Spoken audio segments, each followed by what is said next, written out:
Kerala bus video viral అయింది, మీ అందరికి తెలిసిన విషయమే. ఆ బస్సు వీడియో వైరల్ అయిన తర్వాత మనం ఒకసారి ఆ వీడియోను క్లుప్తంగా చూస్తే అసలు ఈ అమ్మాయి ఈ వ్యక్తిని అంటే ఈ దీపక్ అనే వ్యక్తిని టార్గెట్ చేసినట్టే ఉన్నది. ఈ వీడియో చూసినట్టయితే మనం ఆ వ్యక్తి ఆ వెనుక అమ్మాయి ఉన్న నోటీస్ కూడా చేయలేదు, కానీ ఈ అమ్మాయి మాత్రం ఇతను టార్గెట్ చేసిందనే చెప్పొచ్చు. ఈ వీడియో వైరల్ అవ్వడం వల్ల అతను సూసైడ్ చేసుకొని చనిపోవడం జరిగింది. సో అంటే ఈ చనిపోయిన వ్యక్తి గురించి కూడా పోలీసులు ఎంక్వైరీ చేస్తే అంటే ఇతని మీద ఎలాంటి ఆరోపణలు లేవు, ఇతడు మంచోడని తేలడం జరిగింది.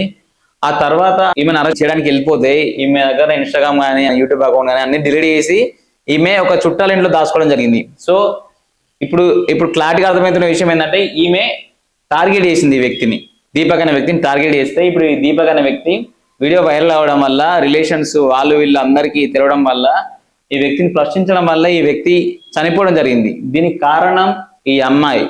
సో బస్సులో వెళ్తే మీకు హరాస్మెంట్ అనిపిస్తే అప్పుడే మీరు మాట్లాడాలి, కానీ ఈ బస్సులో నన్ను హరాస్మెంట్ చేస్తున్నాను, హరాస్మెంట్ చేసేది కూడా ఎట్లున్నది ఆమెది. ఆమె ఆ వెనక చేయి దగ్గర పోయి ఈమెనే ఆమె దగ్గర పోయినట్టున్నది, కానీ ఆయన ఏదో ఇట్లా దగ్గరకు వచ్చి చేయిని ఇట్లా మొత్తం బూఫ్సే లాగినట్లేదు. ఈమె టార్గెట్ చేసింది టోటల్ గా. మనం వీడియోలో క్లారిటీ చూడొచ్చు. ఈ అమ్మాయి టార్గెట్ ఏమన్నా ఈ అమ్మాయి తప్పున మనం ఖచ్చితంగా క్లారిటీ చెప్పొచ్చు.